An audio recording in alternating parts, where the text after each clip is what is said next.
Hey everybody, getting ready to restore a Crosley D-25 CE radio that I recently purchased, and I'm just amazed at the condition of this radio. It looks like it's been stored, maybe sealed in a box for many years. There's virtually no dust on this radio. There are no chips or scratches on the cabinet.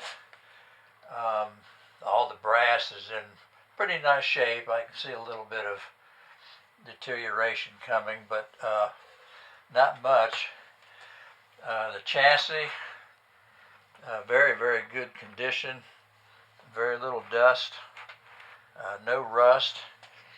The surround on the speaker here is a little stiff, but many of these are just cracked, look like a dog's nose, and this one is still in excellent shape. Got a little cutout or notch there. I don't know if that broke or if that was made that way for a particular reason.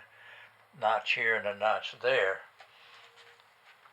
So I pulled the chassis from this radio. When I bought it, I knew it didn't work. They said it had no sound, so I suspected that probably a bad output tube, and that's exactly what happened. I tested the 50C5 output tube, and it's bad.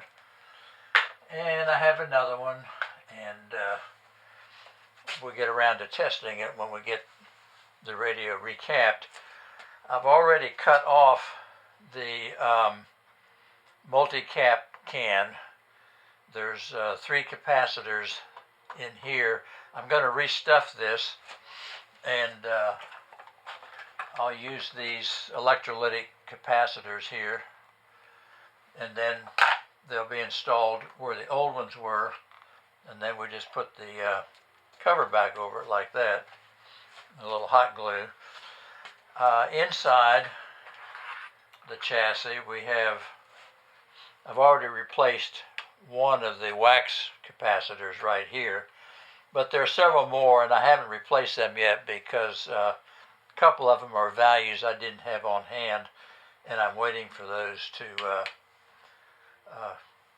come in. I've ordered them from Just Radios up in Canada. It'll take about a week for them to get here.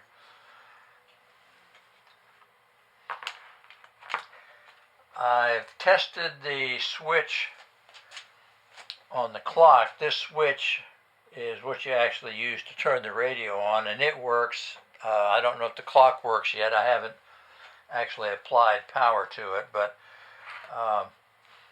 it looks to be very clean. Might need a little drop of oil, maybe a little contact cleaner on the switch contacts, but I'm not anticipating any problems there. All right, I'm back. The radio's all back together, but before we look at it, let me go over a couple things. I had a question before about whether the radio had been previously serviced, and on the back, this business card was glued to the back of the radio, and it's the old radio shop in Decatur, Indiana, and very faintly, I had to get a magnifying glass to read it. The radio was serviced in June of 1993, which explains why the tube values were written on the chassis, and then this is the 50C5 output tube, which was bad, and you can see where it had a sticker, and the reading back in 93 when it was tested obviously was good then. Anyway, I have recapped the chassis, replaced all of the resistors. I restuffed the capacitor can, replaced quite a few resistors that had drifted high, put in a new power cord, cleaned the radio. I oiled the clock, checked out the switches, make sure everything's working okay, and it does. It's got an excellent clock. The clock is very quiet, and all of the controls appear to be working properly. Anyway, let me show you a couple, some images of the restoration process, and then we'll plug this in and give it a whirl.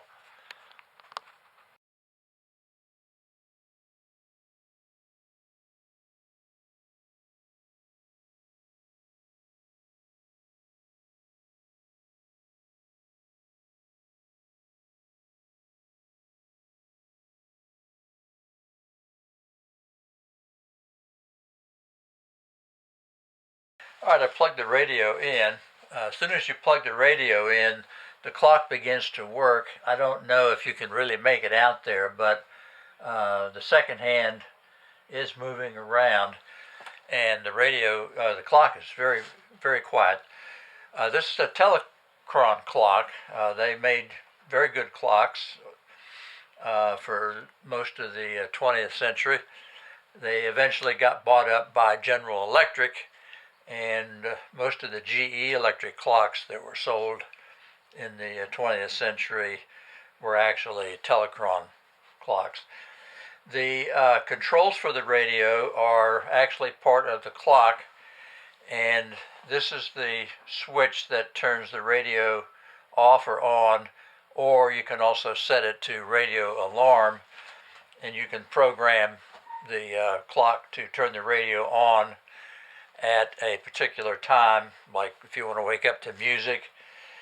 You can also at night, there's a sleep timer, a 60-minute timer. You can turn that over there and the radio will play for an hour and then shut off. Alright, so we've got the radio switched on and the tubes are warmed up. It frustrates me. It frustrates me to no end. And we have too much pride. And I have too much pride. These players have too much pride. We work our off during the week.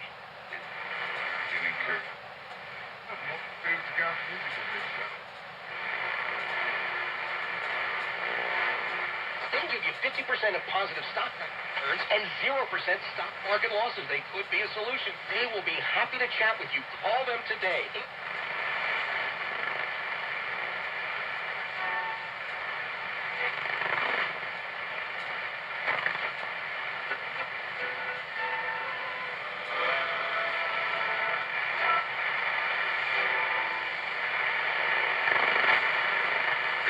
Attention all top seekers. Budget class is higher. Hey, it's Jeff Cass for my friends at Budget Class as RVA's leader in business.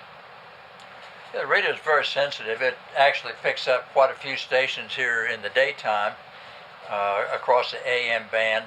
I had it on last night playing with it about 10 o'clock, and it was just one station after another across the whole AM band.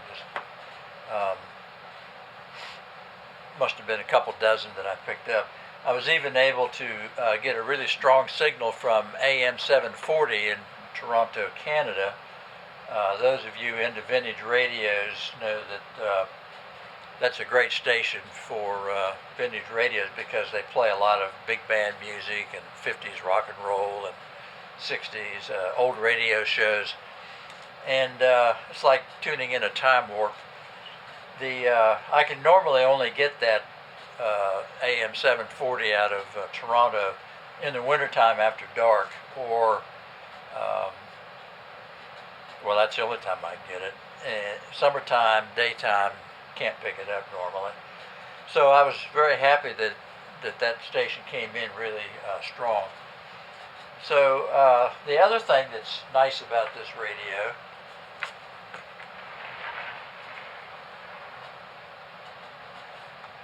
it comes with an RCA phono jack, and you can plug a record player into it. Like if you've got one of those old 45 record players that does not have an amplifier built in, you can plug it into here, throw this switch over, and play your records through it.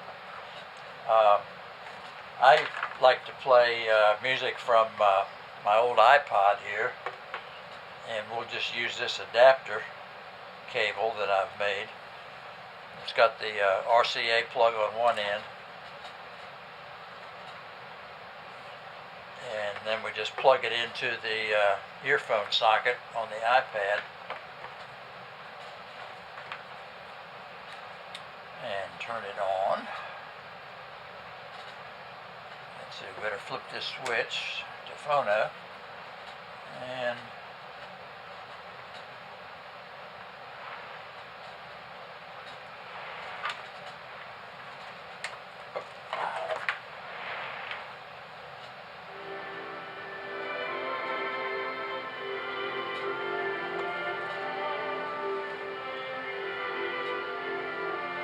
so that's the music that's on my iPad.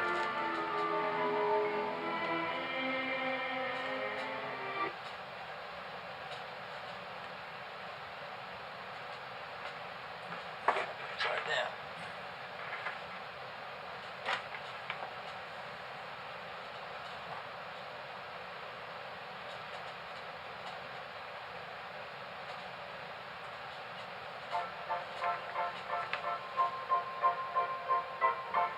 There's an iconic 50s piece of music.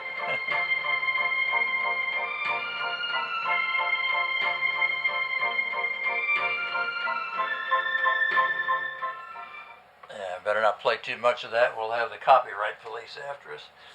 So we can flip it back to radio now. Oh, look at yeah. I had friends that in and out of Philly all the time.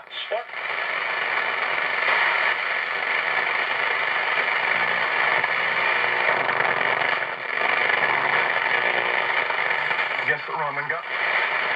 And it was impacting and influencing this young church, these young believers, these churches.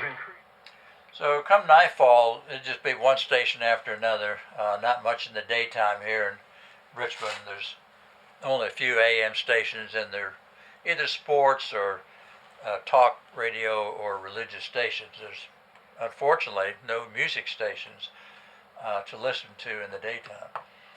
Anyway, that's a overview of the Crosley D-25 CE, and that's for the chartreuse color. These were called dashboard radios, and Crosley made them in several different variations. Some have a single dial, no clock. Some have a real kind of an oval-shaped dial, no clock.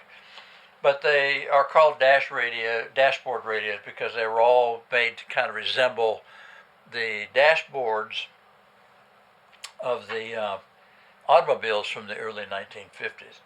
And they're quite unusual and very collectible, and quite iconic symbol of the mid-20th century. So hope you've enjoyed this. Thanks for watching.